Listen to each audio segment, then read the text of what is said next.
Assalamualaikum warahmatullahi wabarakatuh. Perkenalkan, nama saya Danang Setiawan dengan NIM 28 10 10 10 40 di kelas Data Mindset. Pada kesempatan kali ini saya akan membahaskan eksplorasi data dengan menggunakan Matplotlib. Bahasan yang pertama ini adalah apa itu dataset. Nah, dataset ini merupakan sekumpulan data yang disusun secara terstruktur yang bisa berupa baris dan juga kolom. Fungsi dari dataset ini salah satunya untuk memperhatikan hubungan antar variabel. Jadi misalkan terdapat sebuah dataset, itu adalah kita bisa memperhatikan hubungan antara beberapa variabel untuk menghasilkan informasi baru untuk diolah. Nah, contohnya di sini adalah dataset IRIS yang akan kita gunakan pada pembahasan kali ini. Ini merupakan dataset yang berisi informasi terkait spesies dari IRIS. Juga terdapat beberapa detail di dataset tersebut. Dan berikutnya ini adalah data training dan juga data testing. Nah, sebenarnya data training dan data testing ini saling berhubungan, di mana data training ini merupakan data yang digunakan untuk mencari model yang pas. Yang kemudian pada data testing, dari model yang didapatkan pada data training itu akan digunakan untuk menguji performa dari model data training. Data training yang didapatkan sebelumnya. Untuk berikutnya adalah penyusunan dataset, di mana proses penyusunan dataset ini ada 7 step. Untuk step pertama adalah aggregation. Ini merupakan mengumpulkan suatu atribut menjadi satu. Misalkan terdapat atribut A dan atribut B, dan kira-kira dua atribut itu cocok untuk didapat dari satu, dan itu bisa. Nah, ini disebut aggregation. Dan berikutnya yang kedua adalah sampling. Nah, di mana ini adalah mengambil beberapa data yang sekiranya bisa mewakili populasi dari suatu dataset. Ketiga adalah dimensionality reduction. Ini merupakan mengurangi atribut yang sekiranya tidak diperlukan. Misalkan pada dataset IRIS itu terdapat atribut nomor dan juga tahun. Nah, misalkan, ternyata tahun dan nomor ini tidak digunakan, dan atribut nomor dihilangkan. Ini adalah dimensionality reduction. Yang keempat adalah fitur subset selection. Ini hampir sama seperti dimensionality reduction, cuman adalah ini seperti menyeleksi kembali atribut yang akan digunakan. Kalau saya tadi bilang terdapat tahun dan nomor yang kira-kira tidak diperlukan, dan kita sudah menghilangkan nomor, dan bisa saja pada fitur subset selection ini kita bisa menghilangkan atribut tahun, begitu. Seperti menyeleksi ulang lah kitanya. Dan kelima adalah fitur creation. Ini merupakan membuat atribut baru yang diperlukan sesuai kebutuhan. Silakan membutuhkan atribut baru untuk menghubungkan informasi antara atribut A dan B. Nah, itu merupakan fitur creation. Nah, yang keenam ini adalah discretization dan juga binarization. Nah, ini merupakan mengubah data kontinu menjadi data interval pada discretization. Untuk binarization, ini merupakan merubah data kontinu menjadi binarial. Dan yang terakhir adalah atribut transformation. Ini merupakan memetakan kembali atribut-atribut lama menjadi atribut baru. Nah, ini akan mempermudah kita dalam memproses data untuk mendapat informasi yang kita inginkan. Oke, untuk bahasan berikutnya ini adalah penjelasan terkait data IRIS yang akan kita gunakan pada pembahasan kali ini.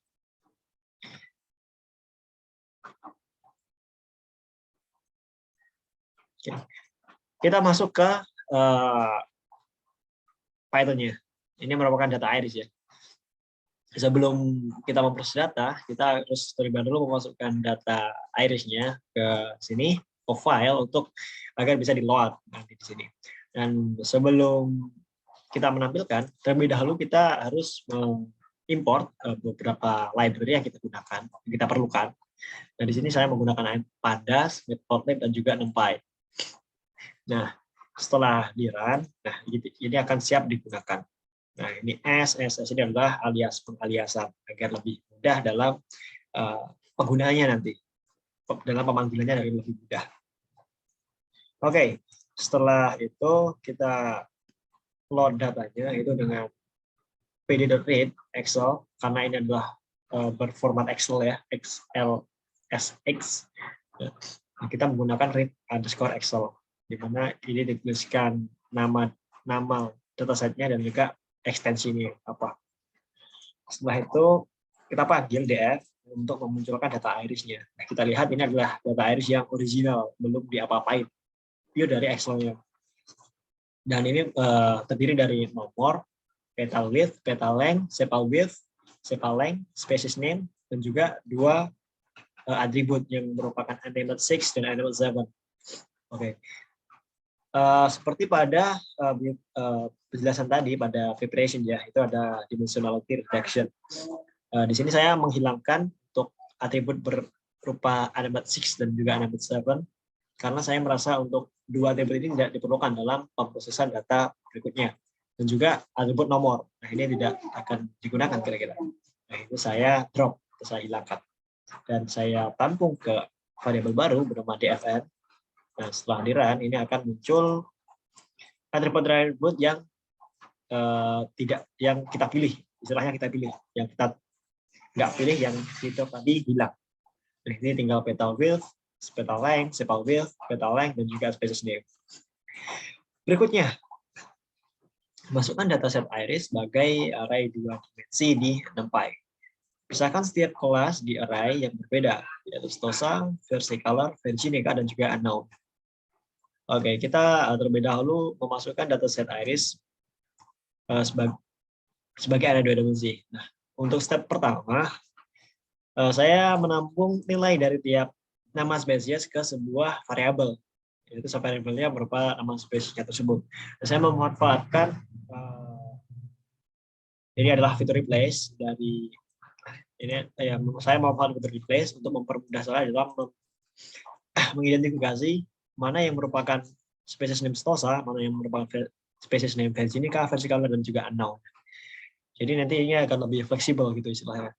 Jika terdapat banyak data di sebuah dataset, ini akan lebih fleksibel dalam mengeksplorasi atau mengeksplor atau mencari datanya untuk dikelompokkan. Sebenarnya ini bisa menggunakan slicing, seperti kita lihat bahwa dari dataset ini tidak terlalu banyak ya. Kalau tidak salah dari 0 sampai 45 itu merupakan spesiesnya dari stosa. Cuman jika kita menggunakan cara manual, ini akan memakan waktu lebih lama dan juga lebih ribet. Dengan menggunakan replace ini akan lebih fleksibel gitu.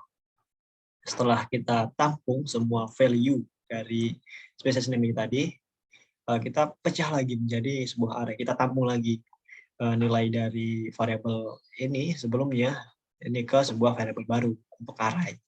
Ini menggunakan memanfaatkan NumPy.array untuk memecah value dari variabel kita sebelumnya.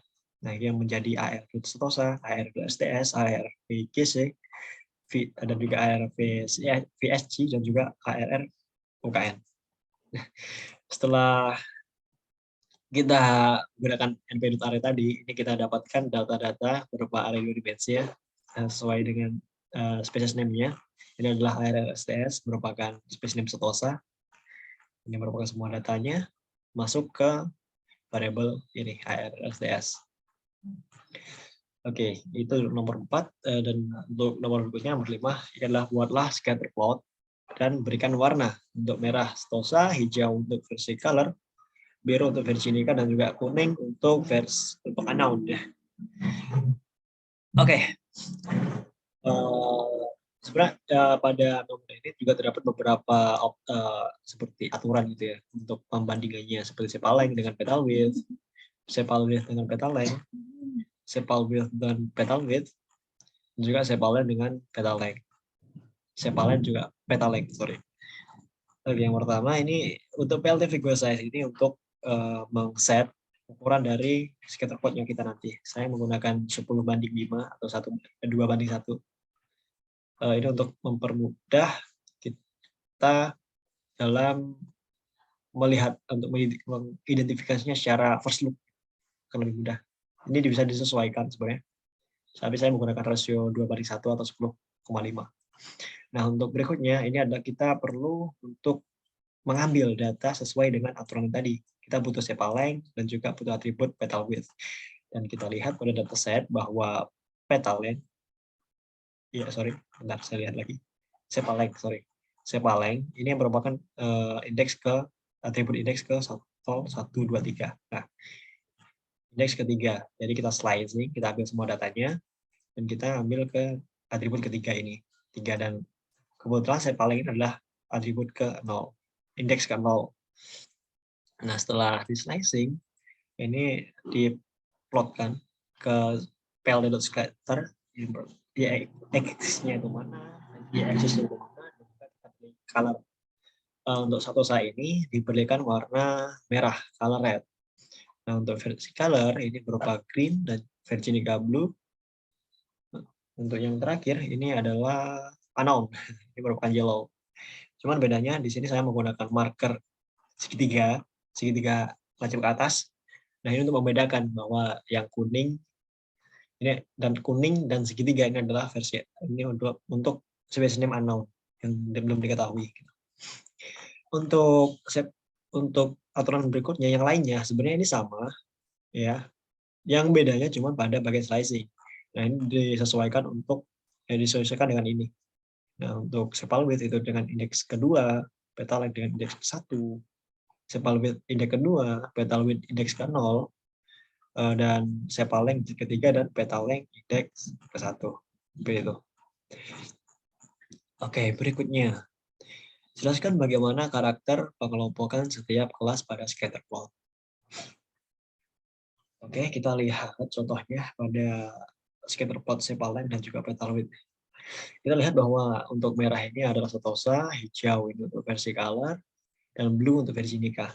Jadi untuk membacanya, kita lihat bahwa setiap species name itu mereka cenderung untuk identik. Mereka akan identik dan mereka akan saling berkumpul pada satu sama lain, berkumpul pada satu tempat. Nah, kita lihat bahwa karakteristiknya untuk setosa adalah lebih dari 0 dan kurang dari 6. Nah, pada sepal length dan juga untuk petal length-nya adalah kurang dari 1. Nah, mereka akan berkumpul pada range ini.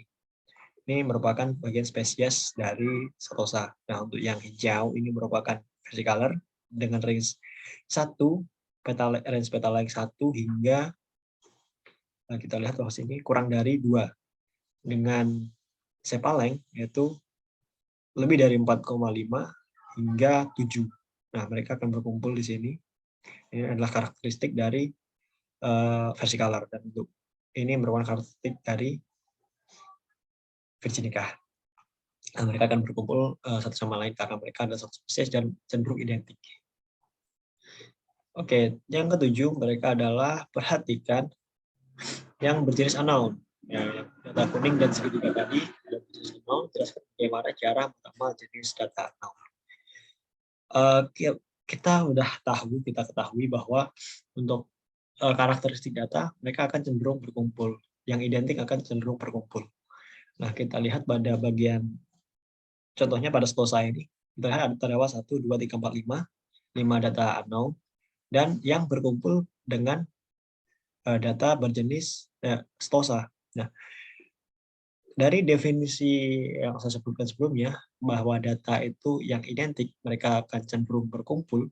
Nah, ini kemungkinan data unknown berupa 5 data unknown ini yang berkumpul dengan setosa ini merupakan data yang identik dengan setosa. Dan bisa saja data unknown ini merupakan bagian dari setosa.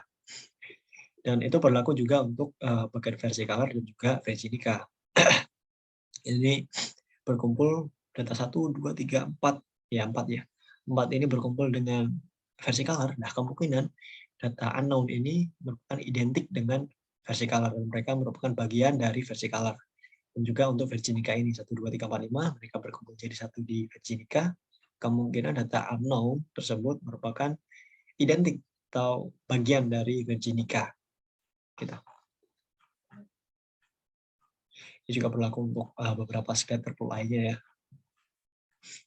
Dan yang ke-8, buatlah paralel koordinat plot. Berikan warna merah untuk setosa, hijau untuk versi color, biru untuk versi nikah. Untuk preparation-nya sebelum membuat parallel coordinate plot, kita perlu menggunakan slicing.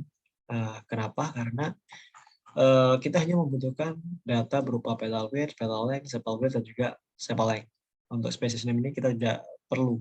Nah, jadi kita perlu slicing untuk mengambil data ini saja, atribut ini, 4 atribut ini. Jadi kita gunakan slicing ya. Semua dari array yang telah kita buat sebelumnya, kita slice, kita tampung lagi ke variabel baru berupa untuk seterusnya adalah STS, untuk versi Virginia adalah VGC, untuk versi control adalah VRC.